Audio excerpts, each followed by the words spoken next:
So I would love to hear a synopsis, if you will, of what you feel like we're doing here. I know that you are very much in agreement. It feels as though, you know, we have an ascension process that's going on here.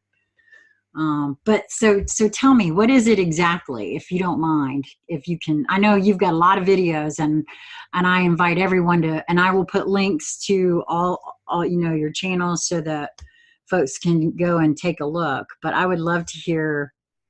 I'm so open, and that's one of the things I tell everyone. I think the first thing a person has to do in this awakening is be open to hearing all, because we've got so much. It's like limitless of what is, and all of us bring things to the table. So absolutely.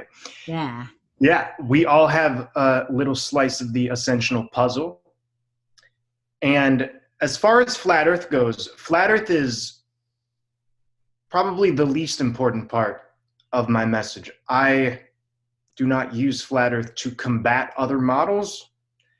I have never used flat earth to focus solely on the physical measurements of a specific model. Flat earth, for me, has realized a truth about the center, because we have the heart, which is at the center of our microcosmic electromagnetic fields. So this is what emanates the aura. It is a projection from the heart. And so all other energy centers, whether it's the 7 layers of the aura, the 7 chakras, all of them are created and sustained through heart energy. Now, flat earth gives us a realization, if we allow ourselves to be open, that this is not just a small portion of the universe. The globe model tends to lead to a type of nihilism, because when we think we're but a speck in a vast universe, then how can we truly think this place is a center stage of sorts? And this is rhetoric that is given to us by a lot of the scientists. They tell us that we're this small, right? We've seen all of those photos of you are here, and it's like a dot, and you see the huge expanse of the Milky Way. And this leads to nihilism, because if we don't know where we are, we cannot in full know who we are. So flat earth signifies that we are on a plane.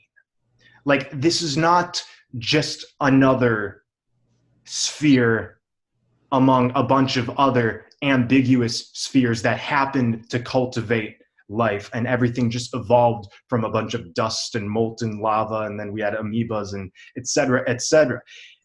Knowing that this is a plane gives us this knowing that, okay, this place is special. And it leads us to the fact that we are microcosms of the macrocosm, that this realm is a complete reflection of ourselves. So knowing that the heart sustains our microcosmic toroidal fields, we can then ask the question, what's the heart of the earth? And indeed, the earth is encased by a toroidal field. And at the center of the earth, what we would call the North Pole, it's the 0 point. That is where we have the aurora borealis, which is a primarily emerald green light, the same color signified for the heart chakra. Now, my message is simple, but at first glance it seems complex. But it is very simple, and I have many diagrams on my channel saying just this. Heart energy has been compressed by the toroidal field. If you look at the toroidal field, it compresses heart energy. And so the aurora borealis at the center is externalized heart energy that is acting as a placeholder for our inevitable return to the center. So what this means is that we are holographic projections. We are essentially shadow projections from the 0 point that have been stuck in time in order to undergo a collective purging process. To put in layman's terms, and people can do a Google search of a toroidal field. The center of the toroid is what sustains all of the energy around it. So the energy at the center cannot leave. It remains, and then it creates basically a hologram around it, but everything around it is being projected from that 0 point. So this is a literal truth. We have higher forms at the 0 point. Home is where the heart is, right? We have higher forms at the 0 point that are basically sleeping, and we have projected our consciousness into the toroidal wheel of time. And it's interesting, we call this process awakening. Why do we say that?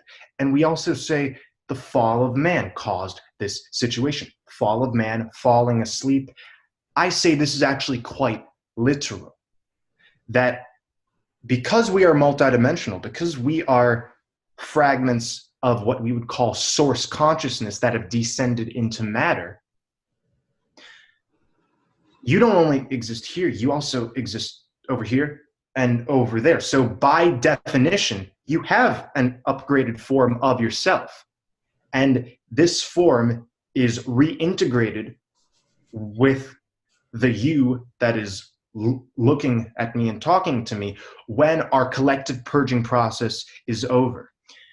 So Tor is an abbreviation for toroidal field.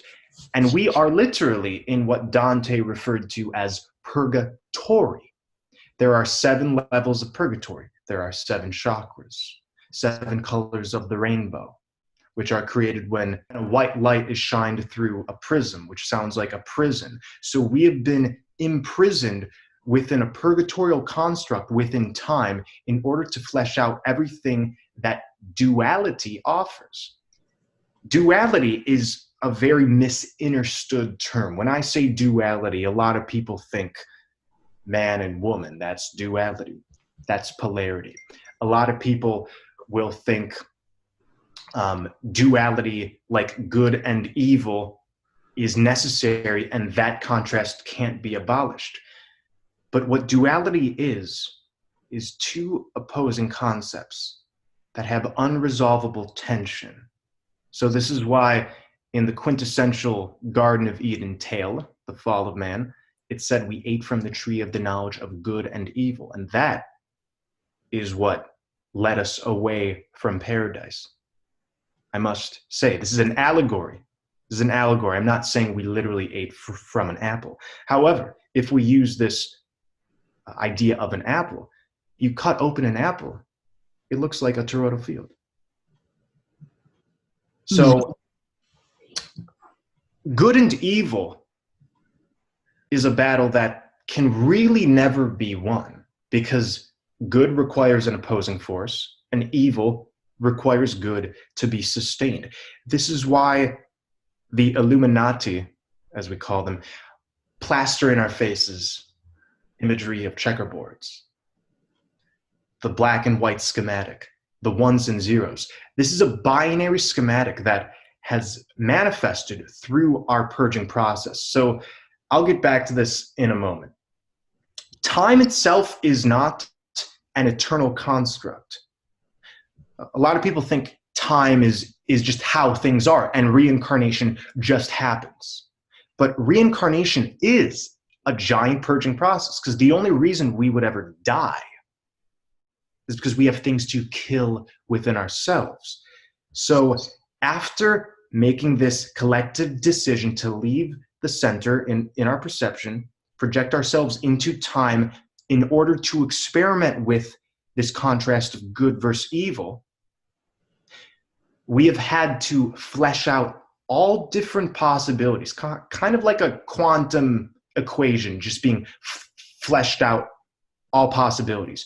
We've lived out many, many different lifetimes in order to get rid of all of these possibilities that duality offers. And one might ask, why would we do that? It's to refine ourselves. It's because through being immersed in time, we're able to literally project everything that we want to release on the magnetic field. And that's why magnetic has the word net in it, because it's literally a net. And if you look at any magnet, it has a positive and negative polarity. That's the good and the evil. So all of this, it's very simple, even though at first it sounds quite out there and heady. I feel quite distinct from much of the ascensional talk, which looks at this process of ascension as going from a puny human and achieving godhood. Right? It's that we're being granted some sort of energy, or there's some shift that's able to be assimilated so we can finally go from little worthless humans to a light body or something like that. I say it's actually the opposite. It's the complete opposite. We are already the very eternal forms that we are trying to inhabit. And this is an automatic process because time, it spins you round and round and round until you're in the Garden of Eden. And this is why on Mount Purgatorio, as detailed by Dante, the inhabitants spin round and round, carrying boulders. There's lots of dramatization. It's not literal, but we spin on time until you reach the top. And the top is actually the center, because when you look at Mount Purgatorio from a bird's eye view, like you were saying at the beginning, there's concentric rings, and at the center you have the earthly paradise. So everything manifested here, as far as evil, scarcity, fear, everything we hate and find confusing about culture, politics, art, gender relations, family ties, economic crises, so-called satanic groups behind the scenes, all of these things are actually temporary. They are actually good for us to observe. And this is not a superficial statement. Like, I'm not saying this because I'm trying to just be light about this construct. I'm saying literally after we have felt turmoil within us, which is created through the tension duality offers, it has nowhere else to go but the outside. That's where we get the as within, so without principle. It not only means that our personal realities are shaped through our intention and everything that we are, our frequencies, but it also means our collective external environment. It catches all of these manifestations and reflects them back to us as binary consciousness, as the unawakened masses, who aren't going to wake up because there are a specific number of game players here. It manifests as a control system that I call the energy extraction matrix. Evil, horrible things in our reality. Now, when I say this, most might conjure up the idea that makes sense in some regard, but you're saying every time I have felt a bit of turmoil in this life or in another life, it's reflected in the external. How does that make sense? Well, linear time is a farce. So if we attach ourselves to linear time, that can confuse us. So I'm saying, yeah, if today you or I experience a dualistic emotion and feel it in full, because feeling it is getting rid of it. If it's remaining suppressed, it's not. No, I feel you on that. Yeah. Yeah. So every time we have felt something, even if it's today, it ends up reflecting back in some way, culture, politics, etc. But just because it appears that the moment, the cause, and the effect are separate, it's not separate. So to sum up my message, we have been waiting for the activation of our hearts. Home is where the heart is. This is the Emerald City, as spoken of in The Wizard of Oz. This is Moana's emerald. For those who have seen Disney's Moana, there are so many movies that have come out explaining this emerald light. Once collectively we are done with this purging process, and it's almost over. There's no ifs or buts.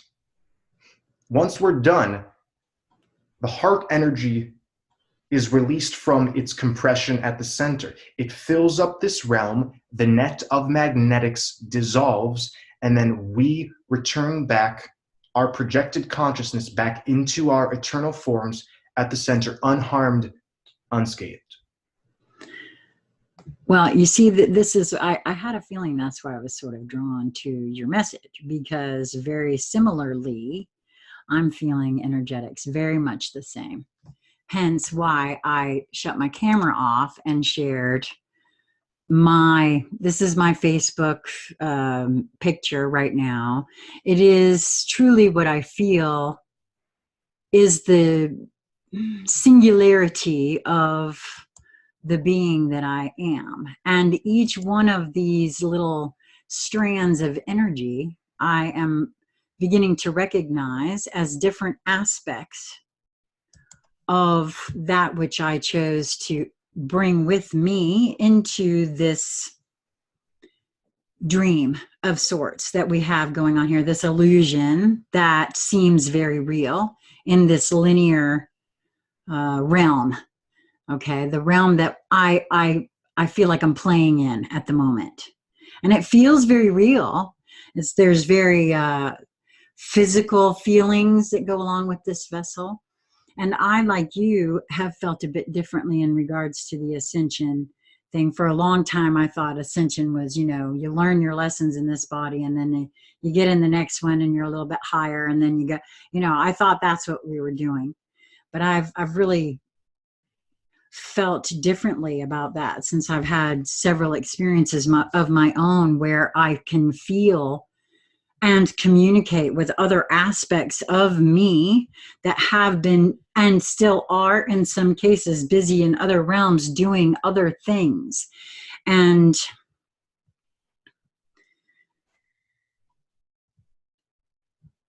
it's like very rarely and in different states of consciousness, my full focus and attention will go there and do things wherever there is. And I'm not fully conscious of that yet.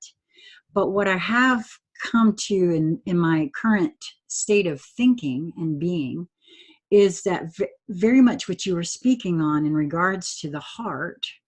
Again, for me, with this graphic for myself, I feel, and I swear I think it was Nassim Haramein that hypothesizes that between the two chambers of the physical heart is a black hole. And immediately when I felt into that, I felt like that is so much of the metaphor of which you speak, of the Emerald City, of getting into the heart, why everyone says get out of the head and into the heart, because this is where the projection of all of me projects out from and creates. And I've been creating in this state, but unconsciously. So I feel like, and this is part of this remembering process, all of what you speak of, these are all codes, and as it's like awakens something within specifically to it. And as each one of us get in here and start having these memories of our own in this process, I have viewed this actually as brilliant from a different direction, to being the all one and everything at once, and figuring out how to filter down into a singularity so small that we actually effing forgot who we were. Oh, we are completely lucid right now in this dream. And that's how you know we are on our way out. This only happens when we are on the brink of transformation. And like you said, we've been transforming through transmuting. So there's many who proclaim, I'm a light worker. I'm not just a light worker, I'm also a dark worker. In fact, my greatest smaller ascensions have been caused through diving into the deepest, darkest parts of myself so I could experience them in full. And shadow work is not something that happens only because one consciously determines it. We've been performing shadow work this whole time, even before we knew about a spiritual awakening.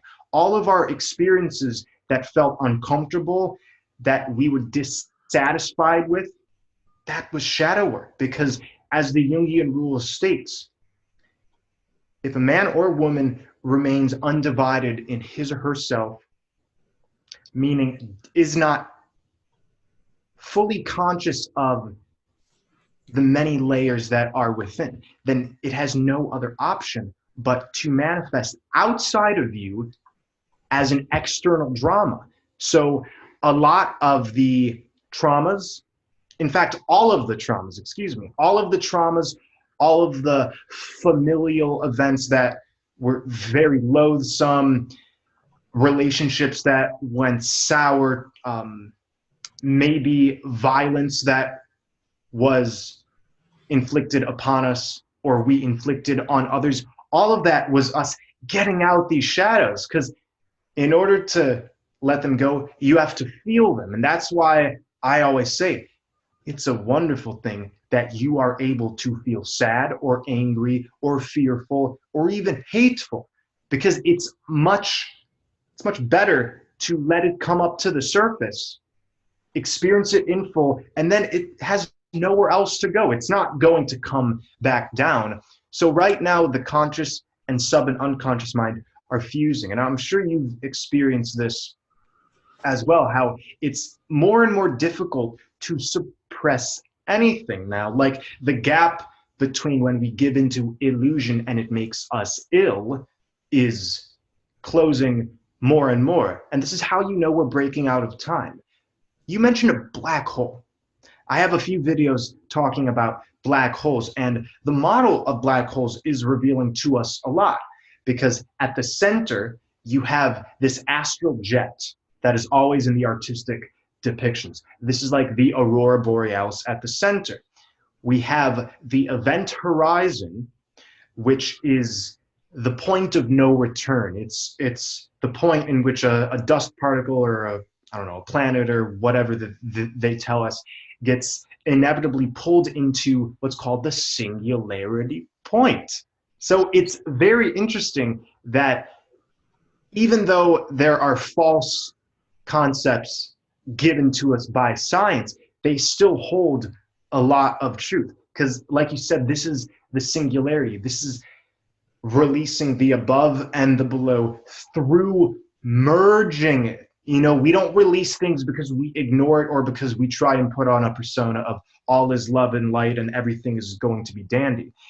We are only granted that perspective once we have done the works. Now, we're told that a black hole and a white hole, when they come together, create a wormhole.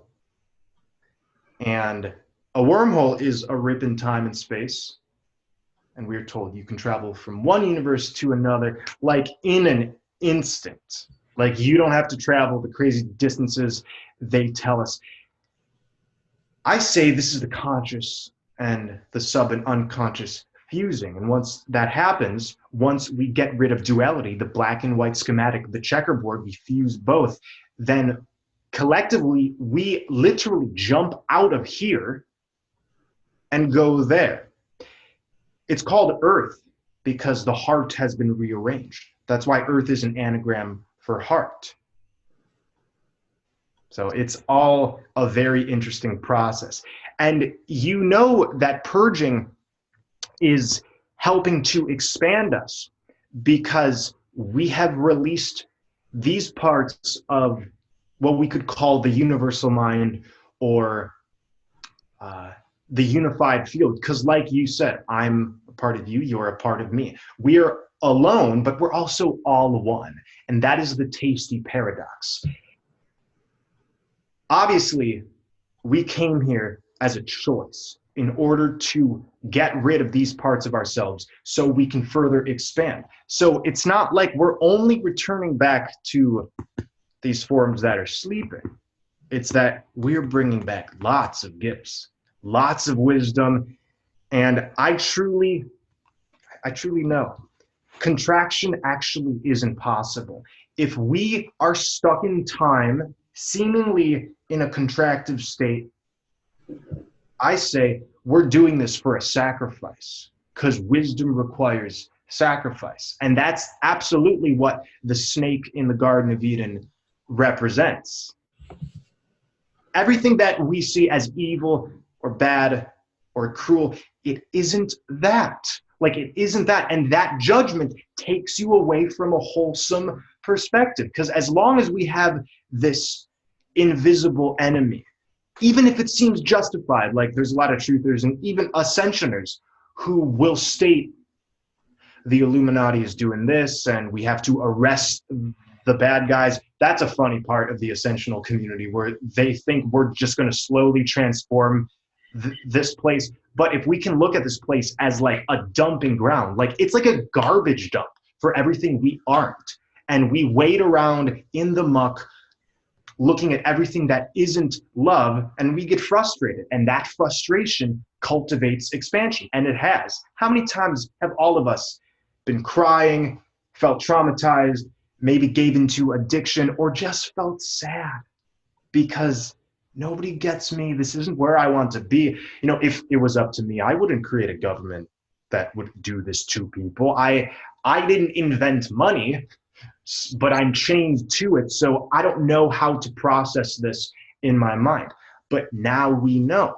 So I really urge everybody I always talk to, or anybody listening, to think of the perspective that all is one, but there's an evil force here. I'm like a broken record. I say this all the time, because you can't have both. You can't serve two masters. You cannot say we are unified and we are ascending, but also maintain, look what the evil ones are doing. So this is why nothing is as it seems. When you zero in on a lot of parts of this matrix, of this dream, so many things can seem justified. So the devil's in the details. I agree. That's, you know, really, for me, it's sort of in the last month that this real truth and realization of what you speak here in regards to, I mean, intellectually, I had it that we were all one and yet singular, but I still was holding a lot of, you know, in one way, it could be viewed as a victim sort of consciousness in regards to the ubiquitous they that are doing this to us, you know, the government, the law enforcement, all of the they that, you know, we rail against, the Illuminati, as you say. But it seems to me that over the last month or so for myself, there's been through some of this purging of which you speak, and some direct feeling into some of the actual, what I would call dreamlike and yet lucid experiences that I've had, that one might term as woo-woo, okay, and seeing them, feeling them through a new consciousness, sort of. All of a sudden, I actually grokked the whole thing about the reality of being all one and yet singular, and what that really truly means, and why I said the fact of going from this omnipotent all that is, and I mean everything, look around, wherever your eyes touch or wherever you can feel, that is you too. And to know that for lack of a better word, we figured out how to parcel ourselves out into these teensy-beensy packages, so small that we think that's all that I am is this eensy beensy thing that has no power whatsoever and only lives this short finite life. That's a feat all in its own. So if you take that in for a second, but then go to the most expansive part, it is all love, including all that evil, because like you said, that tensional that creates the experiences here wouldn't be there if we hadn't figured out how to do that.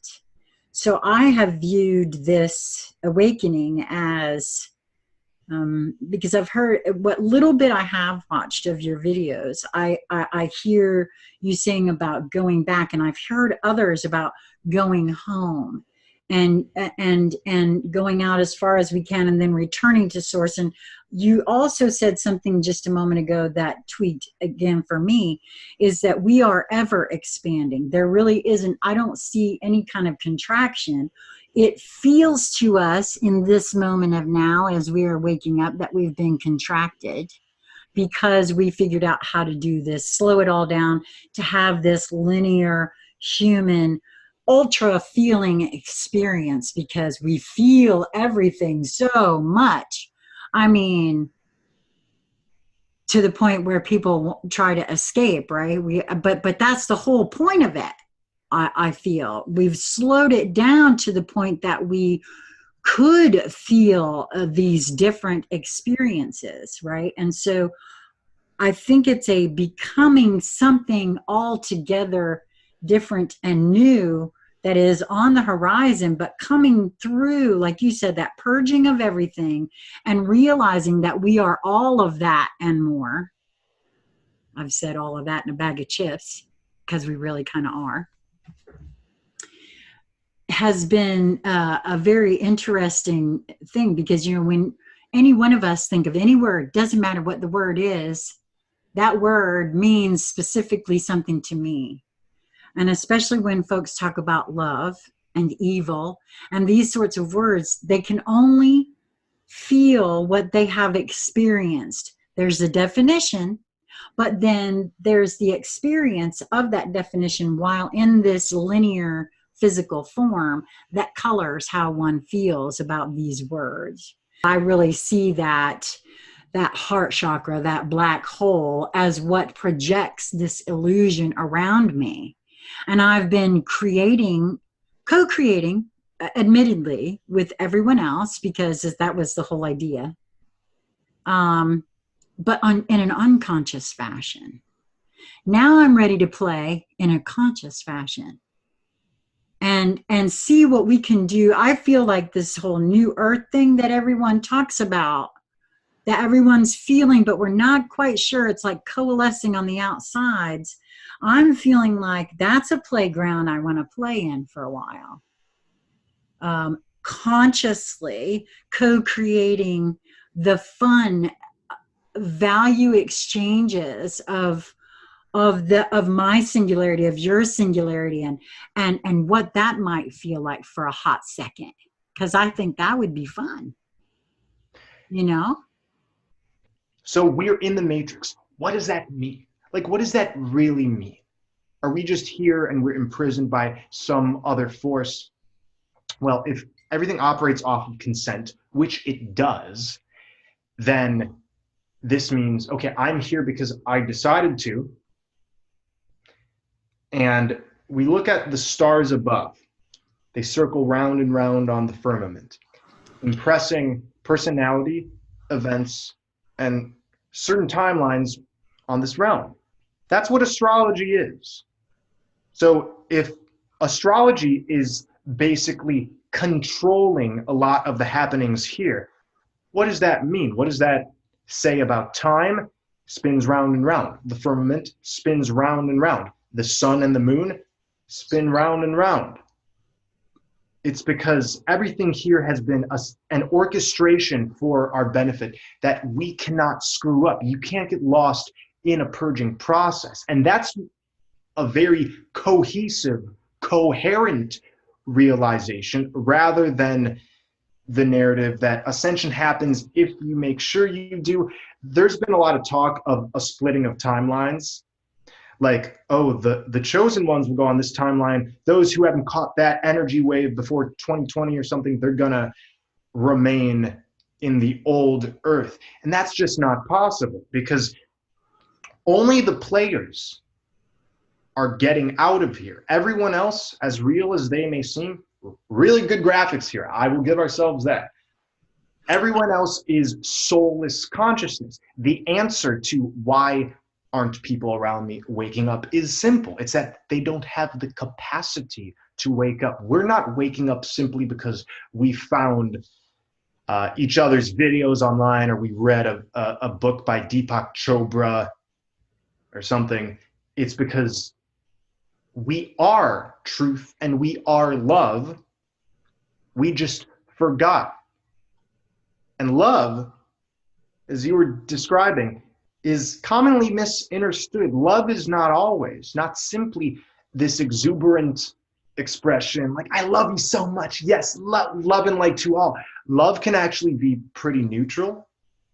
That's what love actually is. It's neutrality.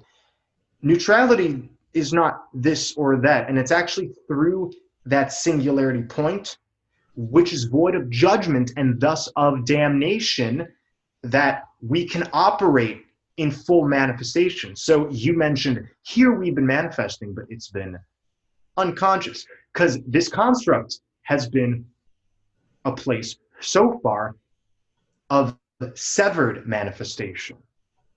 And after going through the various levels of our shadows, reclaiming a little piece of ourselves, maybe every few months, maybe every year, maybe it feels like we move backwards, but we're actually just diving into more shadow work. And then finally you get to where we are now, and we're ready for this new experience where we can say, yeah, my imagination has nothing in it anymore but wanting to manifest harmony, beautiful art of the heart. You know, do you hear the art of the heart? I do.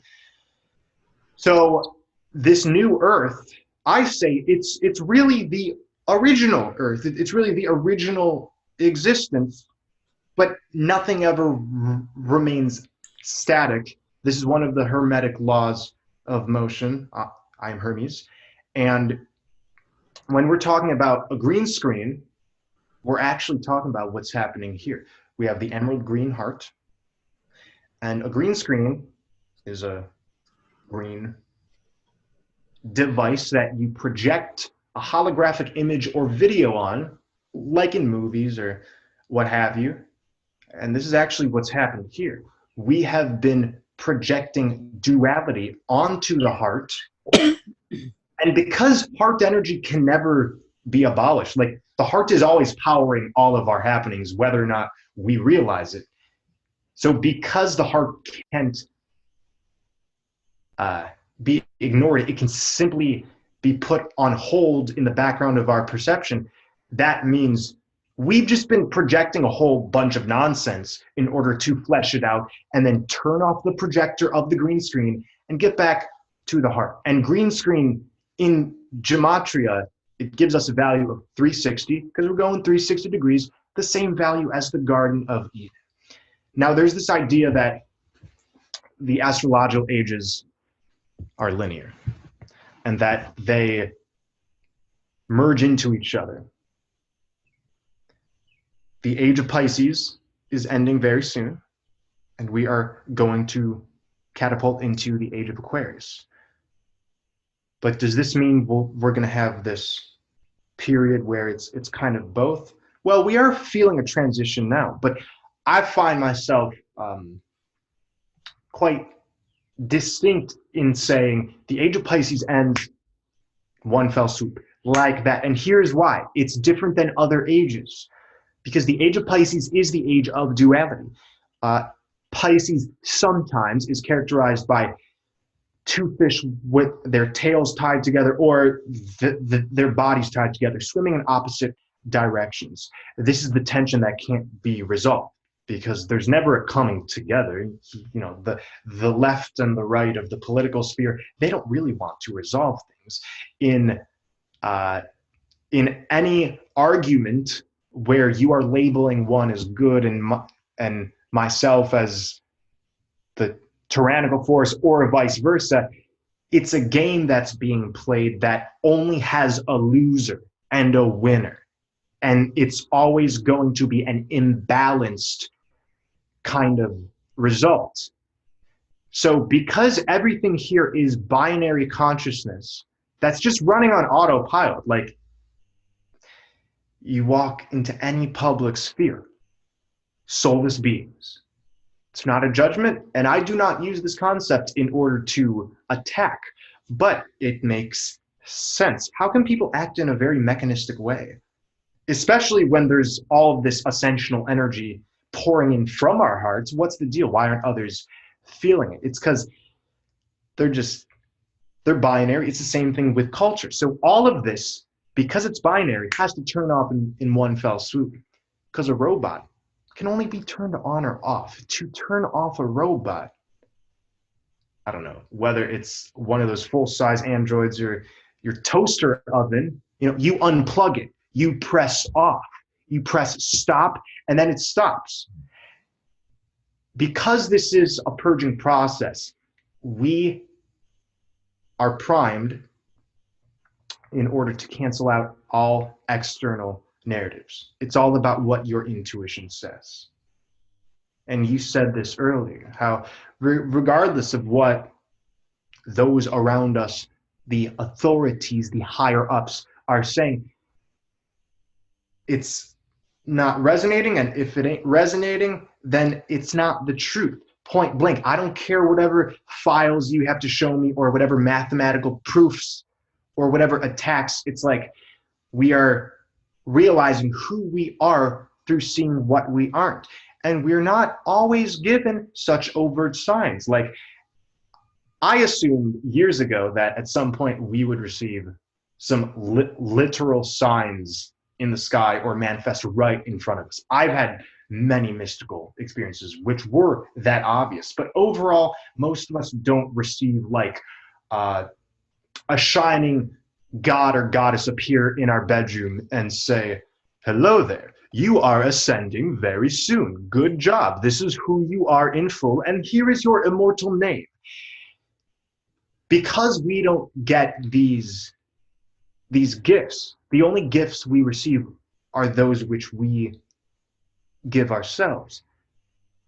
This is why I find it quite foolish when some of the ascensional community are talking about upper beings being the ones who are funneling energy in here, or that I'm channeling this god or goddess, and therefore, like, I as a puny human should align with this message. Nobody takes credit for my ascension. Nobody.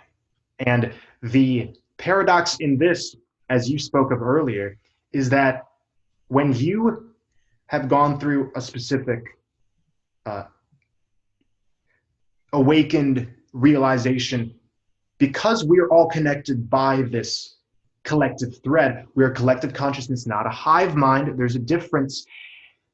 That means everything that has catapulted you into awakening, that has actually funneled into my sphere, and vice versa. So even though right now this is the first time we're having a conversation, your process has been my process, mine has been yours. Very much so. I feel that's why, I guess, like I said, I was very attracted to what you're speaking on. And because I have said many times, the process to ascension is a very DIY process. You spoke to that in regards to something that resonates and something that doesn't. And that in the 0 point, love is neutral, right? It's all very, and as such, judgment free, right? So there are lots of things that different ones of us feel and resonate with that I don't have to. Case in point, in regards to your mentioning soulless beings. I have heard this before, and I have felt into it for myself. And I'm not quite sure, at least at this point in my puzzle piece collecting, I'm not quite there where I'm willing to go that route. I I personally haven't resonated with that specifically. I view every being that I come in contact with as another portion of me on some level. And because the all that is all that is, I feel like there are some who chose to play that part, maybe which you speak of as a quote unquote soulless being, or who decided in this particular moment of now not to participate in this portion of my own awakening if those beings are interacting with me. But I'm not saying that it's not so or that it is so. I can only, and honestly, it is a good question because every one of us have had folks in our lives that were like, can't they see? I mean, we all have folks that we wish could see what we see or feel what we feel. And it begs the question, what the hell is going on over up in there? Exactly. And as living souls, the last thing we want to do is disempower anybody or anything. And that's why every time I speak of this on my channel or in my live streams, I make it very clear.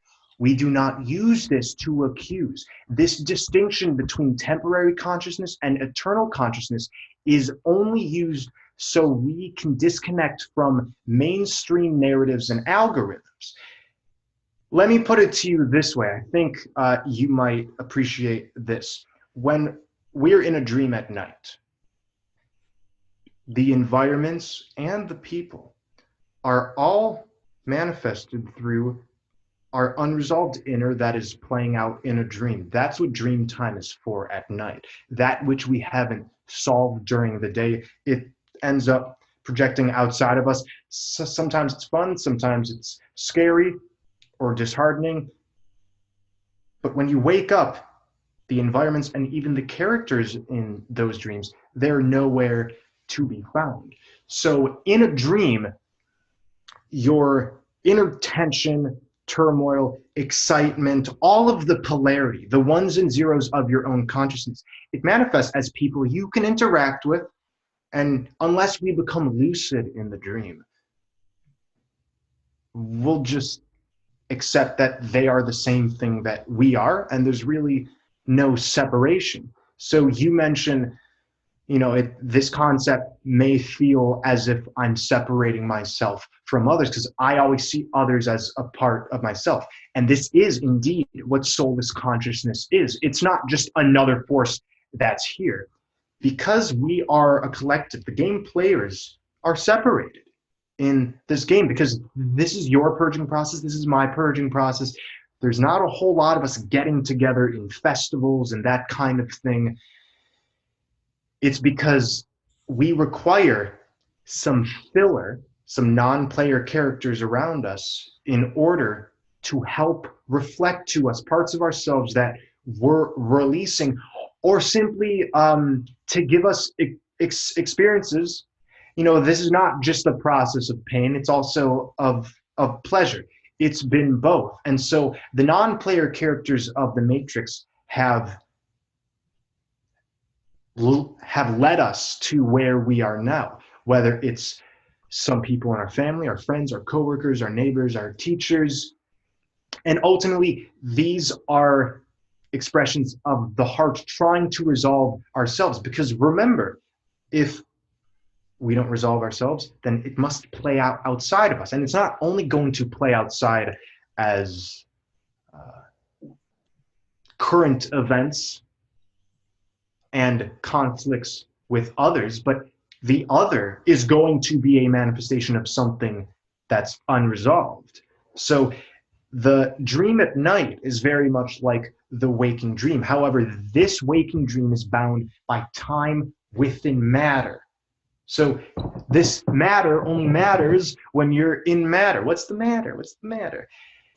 So knowing that we're in time, it means, yeah, even if beings may seem as if they've always existed, that they had a birth, they can show you photos. I say, if right now there are those who are totally unaligned with any awakening. It's foreign to them. There is not a process of transformation and thus transmutation they've gone through. I say it is because they are these extensions of our minds that are being released on the magnetic field. I always use this allegory. Jumanji: Welcome to the Jungle is a movie that came out quite recently. The whole goal of the game is to replace the emerald eye of the jaguar. Now, in the movie, there are beings who get sucked into a virtual reality game through an emerald light, and they inhabit avatars. And all around them are non-player characters. And there's actually a scene in the movie where they realize, oh, wait, these people only have their programmed series of responses and emotions, and they cannot break out of it. And even though, you know, yeah, they are humans just like I am, it's realized they're a part of the game, and they dissolve as soon as the emerald eye of the jaguar is replaced. So once again, this distinction has seemed very dualistic. It's actually one of the main questions I get. It's like, how can you brand others as soulless beings? Well, it's not our job. It's not our job to say, oh, you're soulless, blah, blah, blah. But through observation, we realize, oh, AI consciousness is set to an algorithm, just like any robot. A robot these days, like the high-tech robots Silicon Valley is building, they can be slightly self-learning. They can assimilate new information, but it's always tied to the programmed set of algorithms. So when we're experiencing those in our lives who can't break free from narratives, beliefs, which has lie in it, belief, we don't believe, we feel, we intuitively know, then the only logical conclusion is they are not of what I am. If I'm feeling this process and yet Joe Schmo down the street, he's still worried about what his wife is cooking, and he's in bondage to the system without any feeling that one must go through divine reclamation. I say they are not of what we are, and for all intents and purposes, they are just the projections of this dream. All shall dissolve with time. Well, you bring an interesting point, because as you were speaking there, I'm give to recall other beings who have come and gone in my life, and how they have seemed to, in effect, cease to exist. And how, for all intents and purposes, I would have seemed to cease to exist in their reality as well. Hence my sharing with you earlier how I feel that I project my own reality. And in this moment of now, your reality, my reality is sort of merging as we communicate. I sort of see all of the co-creation very similar in that. And that's kind of the whole point of all that is going through this process of becoming singular, to have the fun of feeling what it's like to be in this pinpoint observation point that doesn't include all the other, because that's what I feel like. I had an experience. I didn't know what to call it for a very long time. And I now know that it's considered a monad. Okay. And so experiencing myself as several aspects and another larger aspect all at once, creation and destruction all at the same time. Okay. And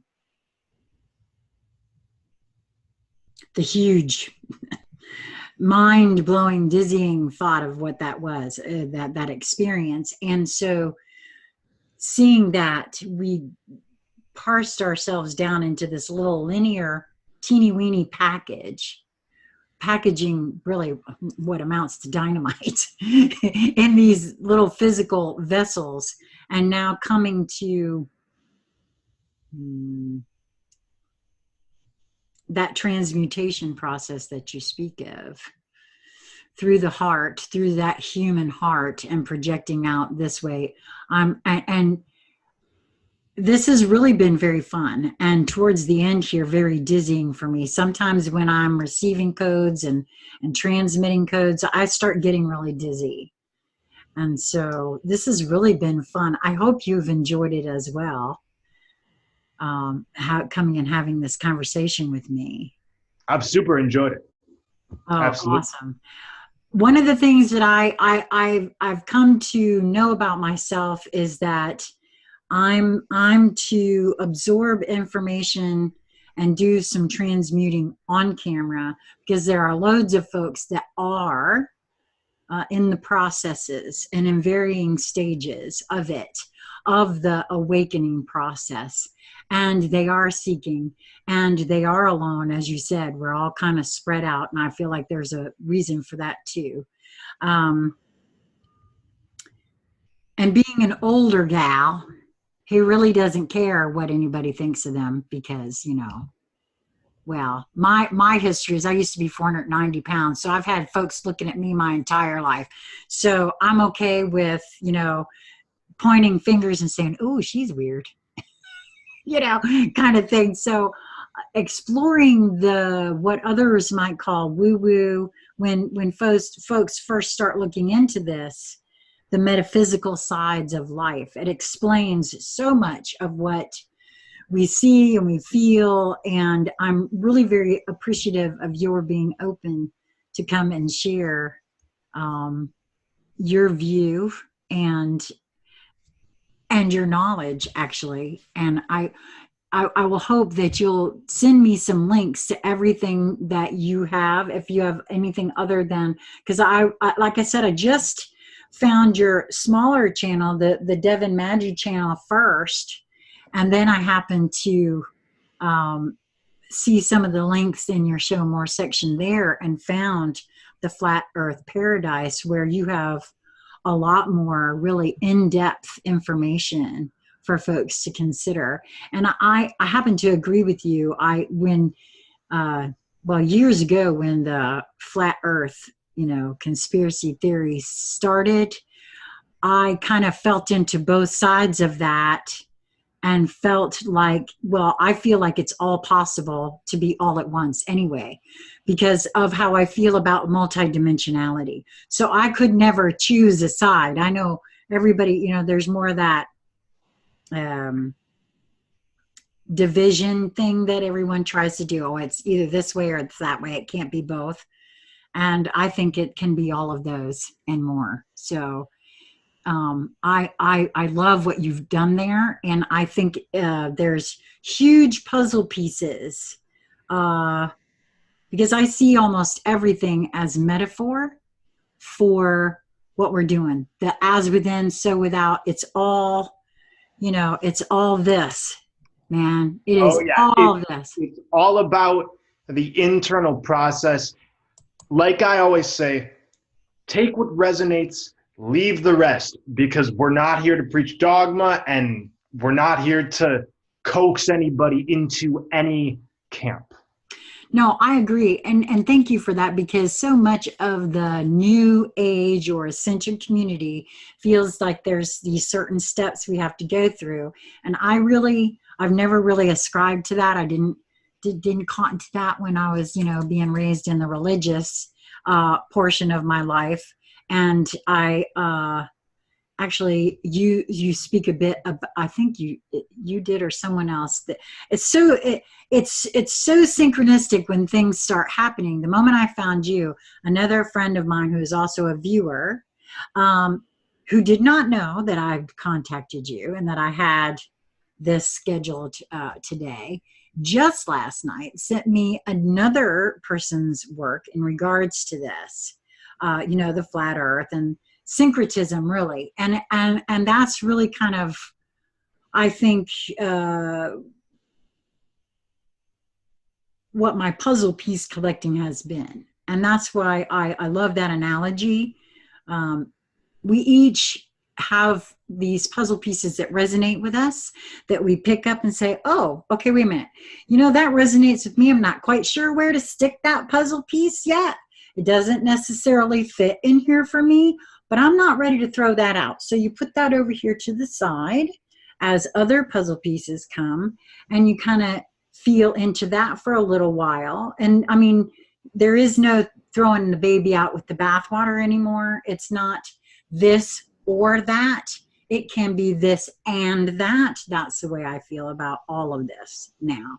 So I encourage everyone to be open to hearing new things, because this idea begets that idea and leads to that idea over there. And all of them may be exactly the puzzle pieces that I needed to I don't know, take that next step in my transmutation and my shadow work, my inner work, my becoming whatever it is that I'm moving towards. And I definitely feel that that's what, for me, is happening. Boom. Yeah, it's inevitable. There's no way to screw up this process. And it's a beautiful thing. So thank you so much for having me. Well, I hope you'll come back and visit with me again, because this has really been a lot of fun, Devin. I agree. Okay, awesome. Okay, you stay right there. I want to tell everyone there will be links to Devin's work in the Show More section of this video, so please be sure and check that out. I have to say, this young man's really good at what he does. I really enjoyed your Sophia and Lilith videos. I was just watching those this morning, and I'll put a link there as well, and to that. And so be sure to go over and subscribe to Devin. And if you haven't already subscribed here at Conscious Conversation Central, please do so. And you can hit that notification bell to be notified. So, thanks for watching. Keep up the great work. Thank you.